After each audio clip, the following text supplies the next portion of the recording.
हाँ तो Rohit, what is it that you want to share today with everybody? So I struggle with something called imposter syndrome, and according to Wikipedia, imposter syndrome is a psychological pattern in which one doubts one's accomplishments and has a persistent internalized fear of being exposed as a fraud. और ये term सबसे पहले introduce किया था 1978 में by two clinical psychologist doctor Pauline and doctor Suzanne, and they published their findings in a paper called the imposter phenomenon in high achieving women, dynamics and therapeutic intervention, in a journal from American Psychological Association. की जो study थी that was on female graduate students or PhD students and postdoc students, and what they found कि उन students में, even though they are high achievers, they have secured their position in academia, they still feel that they are not good enough, they shouldn't be there. और उनको हमेशा ये लगता था कि कल, आज नहीं तो कल, कोई ना कोई इस चीज़ को पकड़ लेगा और उनको फ्रॉड घोषित कर दिया जाएगा. और अगर मैं कुछ पॉपुलर नाम बताऊं यहाँ पे, तो Albert Einstein, Maya Angelo and Mike Cannon-Brookes, these are some of the names that have openly said that they suffer from these syndromes. Albert Einstein का नाम तो हमने सुना है, बाकी लोगों का हमने नाम नहीं सुना. इनका नाम इसलिए आया है क्योंकि उन्होंने पब्लिक वो स्टेटमेंट्स दिए हैं और दुनिया इनको जानती है. Maya Angelou was an American author, actress, song writer and a social activist, और एल्बर्ट आइंस्टाइन को सभी जानते हैं. और जो माइक कैनन ब्रूक्स है, he is the CEO of a company called Atlassian. It's an Australian company. It's very popular company and it has created products like जीरा and Trello. Einstein का तो बहुत पॉपुलर कोट है. He said The exaggerated steam in which my life work is held makes me very ill at ease. I feel compelled to think of myself as an involuntary swindler.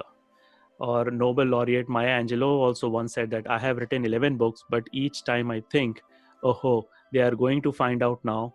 I have run a game on everybody and they are going to find me out.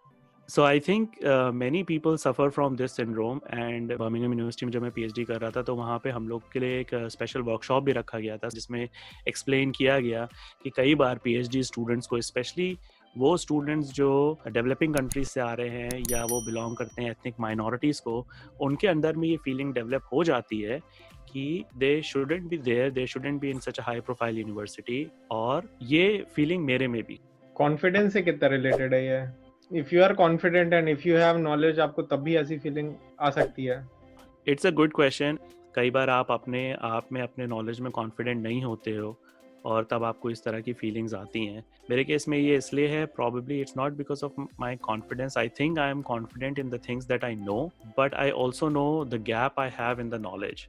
सो हमेशा वो जो gap है वो मुझे pinch करता है कि जिस पोजीशन पे मैं हूँ उस पोजीशन में इतनी नॉलेज मेरे को और होनी चाहिए जो कि मुझे नहीं है.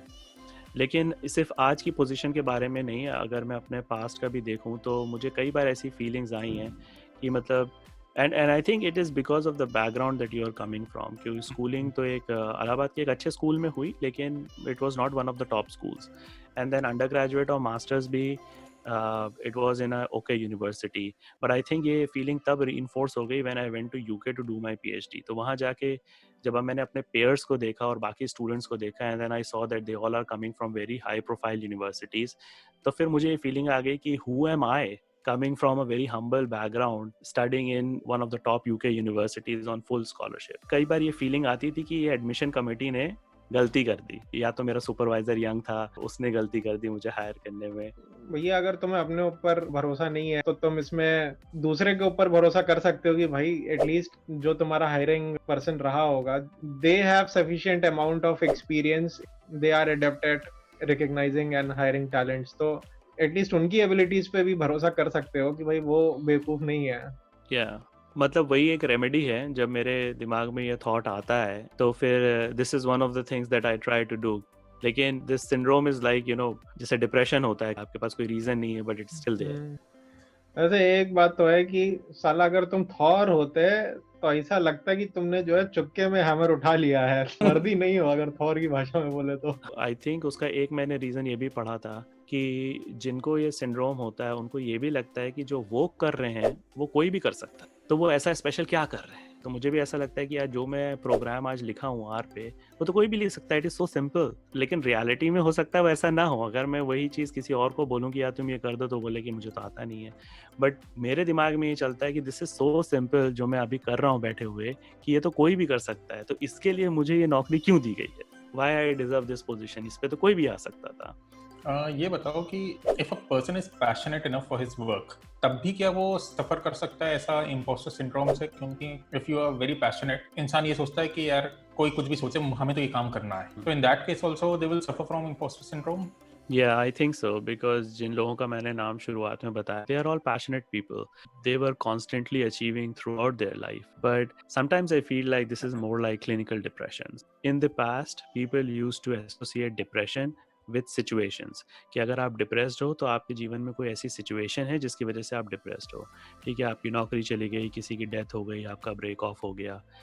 लेकिन क्लिनिकल डिप्रेशन जो है वो ज़रूरी नहीं है कि आपकी जीवन में कोई ऐसी सिचुएशन हो जिसकी वजह से हो। It is like a disease, right? It may happen and it's a chemical phenomenon. So I'm not saying that imposter syndrome is also a disease or it's same as clinical depression, but आप अपने काम में passionate हो उसके बावजूद भी ये feeling आपको आ सकती है। अच्छा, तुम्हें साला इंडिया में तो ये इशू था नहीं, हमने सुना नहीं कभी तुमसे, इतने सालों से हम बात करते रहे।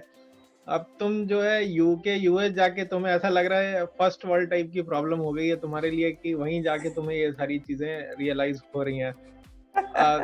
फॉर एग्जांपल स्कूल में ऐसा नहीं था कि तुम फर्स्ट आ रहे हो स्कूल में, राइट?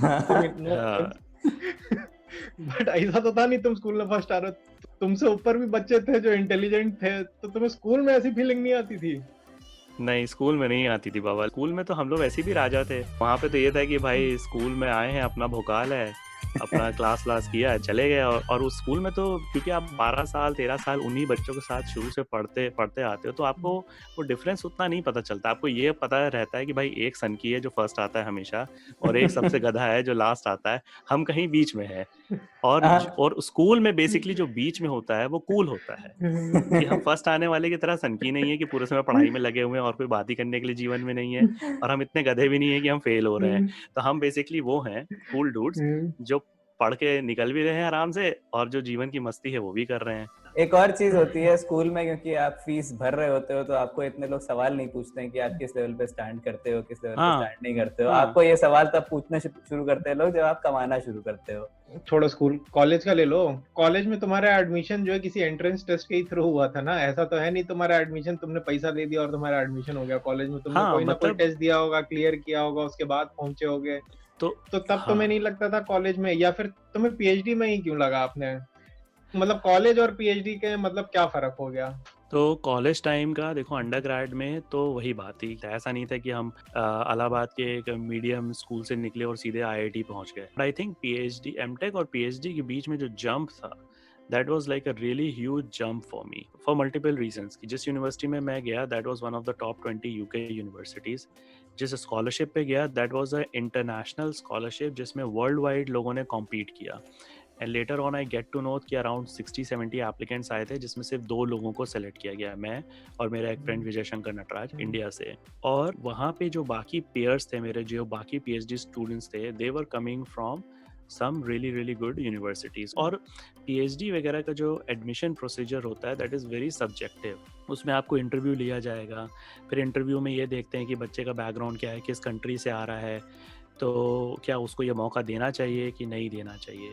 तो फिर ये सारी फीलिंग्स डेवलप होने लगती हैं आपके अंदर कि आपको ये जो एडमिशन मिला है वो आपके एकेडमिक कैपेबिलिटी के ऊपर मिला है, या आप किसी डेवलपिंग नेशन से आ रहे हो इसलिए आपको ये मौका दिया गया। यार देखो, ऐसा नहीं है कि इंडिया में कंपटीशन कम है, राइट? बहुत लोग हैं इंडिया में, राइट। तो ऐसा नहीं है कि तुम जो है डाउन प्ले कर जाओ इसमें कि अबे इधर ही का कॉलेज तो यहाँ तो हो गया साला। तो पॉइंट मेरा यहाँ पे ये है, your basically school life, your college life, 20 साल शुरू के अपने लाइफ के जो है, और लेट्स से 10 साल मीनिंगफुल 10 साल जब से तुमने थोड़ा समझना शुरू किया होगा, you might have met a lot of people who are much smarter than you. तो have these experiences not prepared you for this? जैसे स्कूल्स और कॉलेजेस और जो पूरा एकेडेमिया है वो प्रिपेयर करता है आपको प्रोफेशनल लाइफ के लिए। Do you think कि you were not prepared properly for this situation? It's a mix of things. ऐसा मैं ये तो नहीं बोलूँगा कि मेरे जो प्रायर एजुकेशन है स्कूलिंग की या कॉलेज की जो मैंने इंडिया में की उसने मुझे इस चीज़ के लिए प्रिपेयर नहीं किया। All my teachers, mentors, supervisors worked hard to prepare me for the real world. They did an excellent work and I am where I am because of their efforts. But this is, as I said earlier in the video, that this is very much like anxiety or depression. Like you do not have a reason. Maybe it's a negative manifestation of peer pressure. जब आप अपने peers को देखते हो तब आपको लगता है कि नहीं मैं ये deserve करता हूँ नहीं करता हूँ। Yeah, that is true. But peer pressure में तो मतलब ऐसा नहीं है कि लोग मेरे ऊपर pressure डाल रहे हैं. It is something that I create on myself. कोई मतलब मेरे वर्क एनवायरनमेंट में या कॉलेज में कोई आके मुझे ये नहीं बोल रहा है कि यार देखो मैं यहाँ से आया हूँ, मुझे तुमसे ज़्यादा नॉलेज है और तुम्हें ये नहीं आता है. Nobody says that. People are very encouraging in my field and support you in every way. But this is something that I feel comes from inside of me. And this is involuntary. ऐसा नहीं है कि मैं उसको बैठ के सोचना चाहता हूँ, but this is something that triggers automatically. तो अभी तुमको क्या लगता है अगर ये प्रॉब्लम है तो इसकी रेमेडी क्या हो सकती है?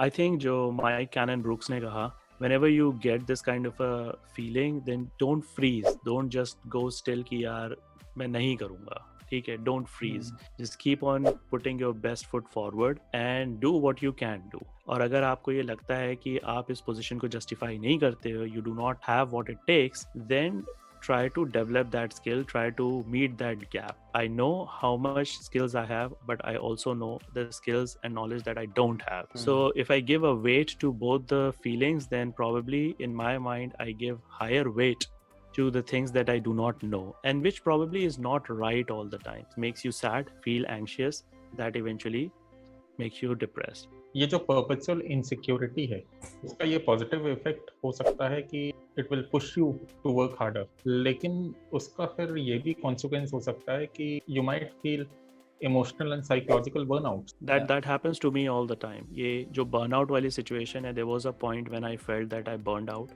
and then I had to slow down and just take my time for my mental health and physical health. मैंने करीब 1.5 साल के लिए Facebook और Instagram बंद कर दिया था. So Rohit, are you still going through this? Are you over it or it's like a continuous thing for life? I don't think I am completely over it. And Mike Cannon Brooks in his TED talk, I will put the link to the TED talk in the description of this video below. He said that imposter syndrome doesn't go away with any form of success. Now that I have this realization that this is a problem with me that I'm struggling with, I think from time to time I can take measures to manage it. So I think in conclusion, imposter syndrome is very real and many people suffer from it, irrespective of what gender you are and what family background you have or where you are coming from. But I think it's important to recognize that you are going through this struggle, and for any mental health issue, it is good to talk. It's good to talk about it with your peers, with your family members, and seek clinical help. And in this situation, I like to talk with my mentors. I keep on asking their feedbacks on my performance. What are the things that I'm doing right? What are the things that I'm doing wrong? And sometimes I point blank ask them, do you think that I deserve the position at which I am right now? And then probably you should not be very hard on yourself as well. Right. So this is very true. Right. And this is what I have learned through yoga and meditation, that you should recognize what's happening in your life. You should accept, and you should not be overcritical about it. You know what you don't know. That makes you wiser. Probably that makes me wise, but it also makes me realize that I don't know a lot of things in my life.